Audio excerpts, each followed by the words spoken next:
चुनाव आयोग के द्वारा SIR 2025 का कार्य इस समय ज़ोरों शोरों पर है और ऐसे में मतदाताओं को ये फॉर्म बांटे गए हैं जिसमें मतदाताओं को अपनी सूचना भर के अपने हस्ताक्षर करके अपने BLO को इस मतदाता की जानकारी के साथ इस फॉर्म को वापस लौटाना है। अब मतदाताओं में ये संशय की स्थिति है कि इस फॉर्म को भरें तो भरें कैसे।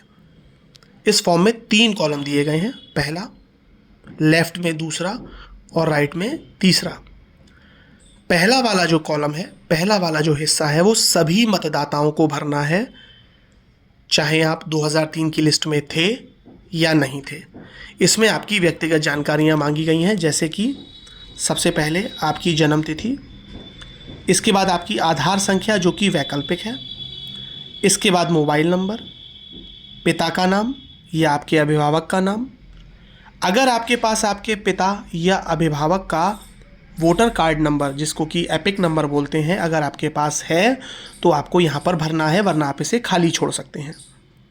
इसके बाद माताजी का नाम, माताजी के नाम के बाद में अगर माताजी की एपिक नंबर आपके पास उपलब्ध है तो माताजी का एपिक नंबर आप यहाँ पर डाल सकते हैं, उपलब्ध नहीं है तो आप इसे खाली छोड़ सकते हैं। इसके बाद आपके, अगर आप शादी की स्थिति है, शादीशुदा है मतदाता, तो अपने पति या पत्नी का नाम और उसका वोटर कार्ड नंबर अगर उपलब्ध है तो यहाँ पर डाला जा सकता है। अब बात आती है इस लेफ़्ट वाले कॉलम और राइट वाले कॉलम की। जैसा कि मैंने आपको बताया, मैं रिपीट कर देता हूँ, ऊपर वाला कॉलम सबको भरना है, लेफ़्ट वाला कॉलम केवल उन लोगों को भरना है जो 2003 में मतदाता थे, जिनका नाम 2003 की मतदाता सूची में था।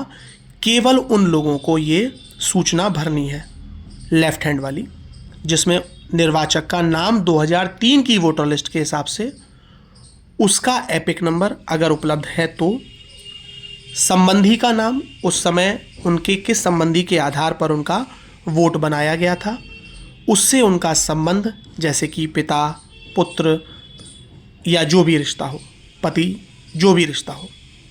जिला, ये जिला की स्थिति बदल सकती है, हो सकता है कोई पहले किसी और ज़िले में रहता हो, बाद में किसी और ज़िले में चला गया हो, तो आपको उस समय का अपना ज़िला, राज्य का नाम, निर्वाचन क्षेत्र का नाम, निर्वाचन क्षेत्र की संख्या, भाग संख्या और क्रम संख्या, ये सारी जानकारियाँ 2003 के हिसाब से भरनी है, 2003 की मतदाता सूची के हिसाब से।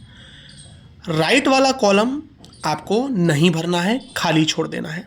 यानी जो लोग 2003 में मतदाता थे उनको पहला कॉलम भरना है और लेफ़्ट वाला कॉलम भरना है, राइट वाला कॉलम उनको खाली छोड़ देना है। अब बात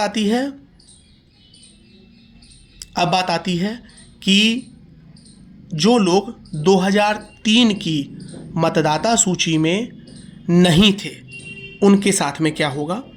जो लोग 2003 की मतदाता सूची में नहीं थे उन लोगों को पहले तो ऊपर वाला कॉलम, जैसा कि मैंने आपको बताया था, सभी को भरना है। उसके बाद बात आती है नीचे वाले कॉलम की। इसमें जो लोग 2003 की मतदाता सूची में नहीं थे उन लोगों को अपने उस संबंधी की सूचनाएं यहाँ पर भरनी है जो 2003 की मतदाता सूची में जिनका नाम था। जैसे कि किसी बच्चे के अगर पिता या माता 2003 की सूची में मतदाता थे तो वो उनकी सूचनाएं यहाँ पर डालेगा, वो उनकी डिटेल्स को यहाँ पर डालेगा। और राइट वाला जो, लेफ़्ट वाला जो कॉलम है, इसको वो खाली छोड़ देगा। तो दोनों स्थितियाँ स्पष्ट हो चुकी हैं। पहली स्थिति, पहला वाला कॉलम सभी को भरना है। दूसरी स्थिति जो बात आती है, लेफ़्ट वाला कॉलम केवल 2003 के वोटर्स को भरना है। तीसरी स्थिति कि ये जो राइट वाला कॉलम है, ये जिनका 2003 की मतदाता सूची में नाम नहीं था लेकिन उनके संबंधी का नाम 2003 की मतदाता सूची में था, उस संबंधी की सूचनाएं यहाँ पर, नाम, एपिक नंबर अगर उपलब्ध है तो उनके संबंधी, क्या संबंध था उनका, संबंधी का नाम, उनसे संबंध, जिला, राज्य का नाम, विधानसभा और निर्वाचन क्षेत्र का नाम, ये सारी सूचनाएं यहाँ पर आपको अपने 2003 के जिस भी संबंधी की आप डालना चाहें, पिता, माता, आप यहाँ पर डाल सकते हैं। इस तरह से आप SIR फॉर्म को भर सकते हैं। अगर आप चाहें तो आप अपना एक नवीनतम फ़ोटो यहाँ पर लगा सकते हैं, जिससे कि आपका फ़ोटो वोटर कार्ड में अपडेट हो जाए। फ़ोटो लगाना कंपलसरी नहीं है, आप चाहें तो लगा सकते हैं, ना चाहें तो ना लगाएं। इस आधार पर आप अपना पूरा SIR का फॉर्म भर सकते हैं।